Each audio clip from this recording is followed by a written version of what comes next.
안녕하세요, 유수연입니다. 자, 항상 매달 토익에는 특히 파5에는 누구나 틀리는 세 문제가 숨어 있어요. 자, 그래서 논란이 된다고 그러죠. 그런데 엊그제 시험에도 3월 16일 맞죠? 네, 맞습니다. 네, 3월 16일 시험에도 누구나 틀리는, 특히 900이도 틀리는 문제가 있었습니다. 그래서 우리가 그런 문제들을 이렇게 모아보면 최근 트렌드를 볼 수가 있거든요. 그러니까 900이가 틀린 3월 16일자 문제 한번 보도록 하죠. 자, 일단은 문제를 보면 이게 다 끊으셔야 돼요. Employees, problems that need attention 한다면 알리세요. 이런 식으로 먼저 들어가십니다. 그 다음에 동사 문제는 가장 핵심이 뭐냐면 이게 한국식으로 해석해서 말이 되는 게 답은 아니라는 거죠. 제일 많이 들으시는 게 consider로가 쓰시는 거예요. 자, 문제점을 고려한다면 그런데요. 이게 지금 보시면 consider는 어떤 옵션이나 그러니까 decision 어떤 것을 결정을 해야 되는 그런 걸 고려할 때 쓰는 거예요. 자, 그래서 옵션, decision 뭐 이런 것들 어떤 걸 결정할 때 쓰는 거기 때문에 지금 problem을 결정하는 건 아니거든요. 자, 그 다음에 support는 지지하는 거잖아요.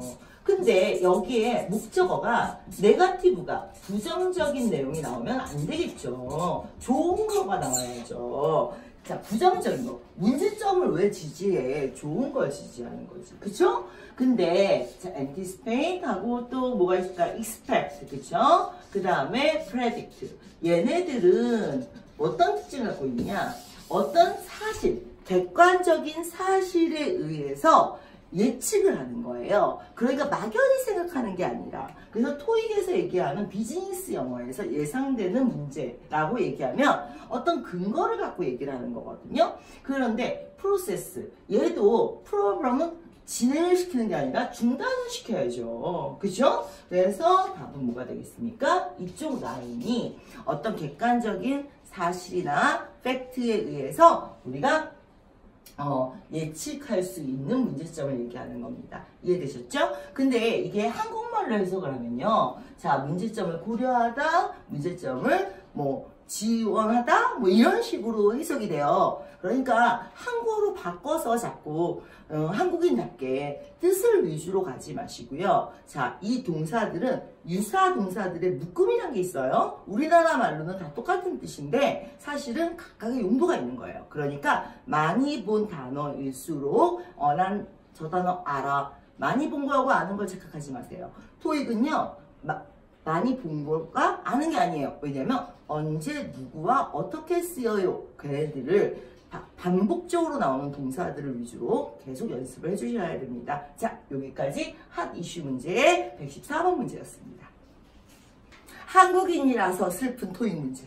그러니까 우리나라 말로 해석하면 맨날 다 답이 되는 것 같아. 그런데 이것도 말이 되고 저것도 말이 돼.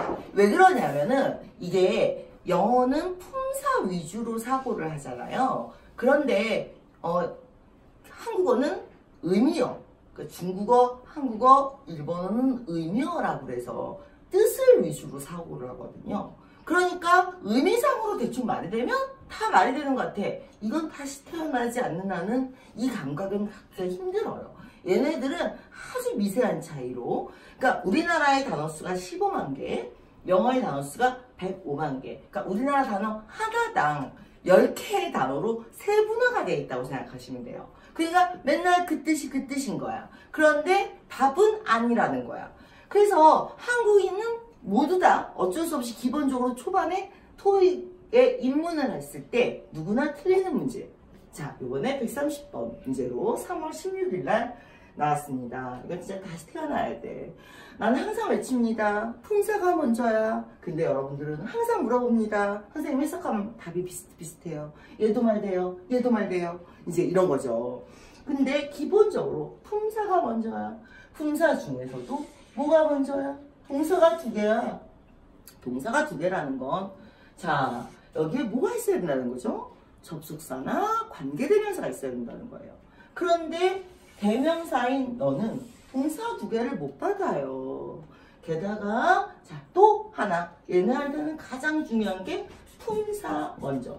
그 다음에 얘네는 참 인간 우선 인본주의야. 우리나라보다 인본주의야. 인간 너무 중요시 여겨. 그래서 항상 주어가 사람이야? 아니 목적어가 사람이야? 아니면 사람을 수식하는 형용사야? 이런 식으로 사람 사물을 분리해서 써요. 그쵸? 그래서 지금 보시면 should call 사람이 전화해요? 사물이 전화해요? 그쵸? 사람이 전화를 해야죠. 사물이 전화를 하는 게 아니죠. 게다가 whichever는 문장 중에 선택의 개념이 있을 때에만 쓸 수 있는 거예요. 따라서 오늘의 팁은 자, 이것이 필요로 하는 사람은 누구나 전화를 해야 돼요. 누구에게? 그들의 슈퍼바이저에게 답이 되겠습니다.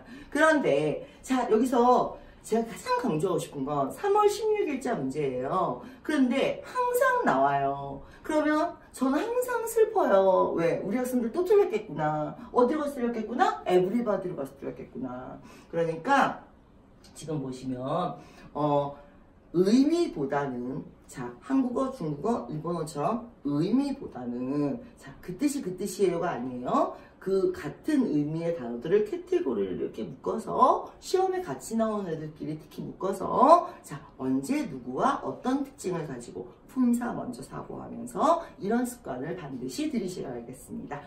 자, 3월 16일 날 우리 수석연구원도 틀린 문제 엄청나게 우리 연구소 구박받고 있는 자, 그 근본적인 문제입니다. 이것도 한국인이라서 슬픈 문제입니다. 자, 그래서 우리 생각에는 자, 누나 어디로 갔어? 자, 퍼미셔블로 갔습니다. 퍼미셔블로. 어떻게 하면 좋아? 그 영어는 참 알 수 없는 세상이에요. 그러니까 우리랑은 참 마인드가 다르고요. 문화가 다르고요. 언어의 사용법이 다르고요. 개수 자체가 다르죠, 일단. 그래서 예를 들면 allow라는 단어가 있고 permit이라는 단어가 있어요. 심지어 이것도 구별 못하는데 당연히 이것도 구별 못하는데 이건 더 구별 못하겠죠? 자, 둘 다 무슨 뜻이에요? 허락하다는 뜻이죠. 근데 allow는 개인적으로 허락해 주는 거예요. 들어와도 돼, 너 들어와, 이런 거예요.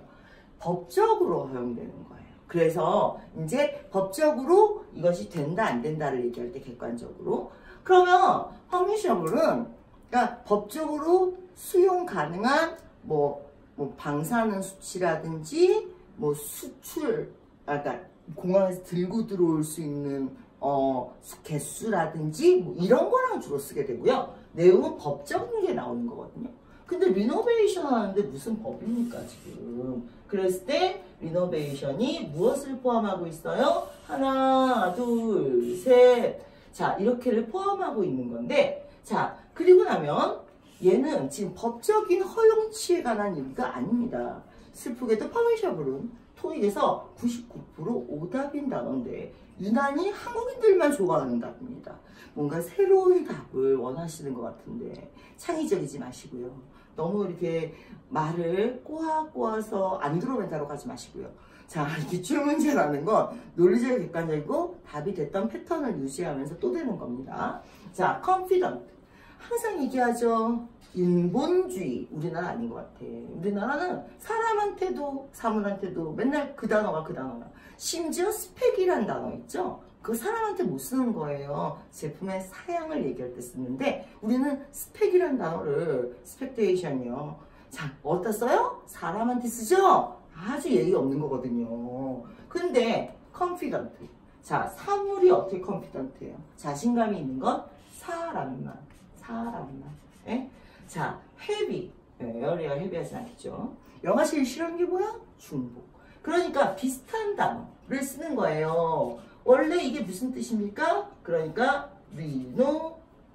renovated 하고 동의어 비슷한 뜻이에요. 그래서 나아진, fixed, 고침, 개선된, 더 좋아진. 그래서 renovated를 자, 그 비슷한 의미로 해가지고 우리가 쓰게 되는 겁니다. 여기까지 해서 improved가 답이 문제였는데 자, 이 문제 누구나 가서 어디로 가서 틀렸습니까? 가장 많이 가서 틀린 데는 여기고요. 제발 의심하지 마세요.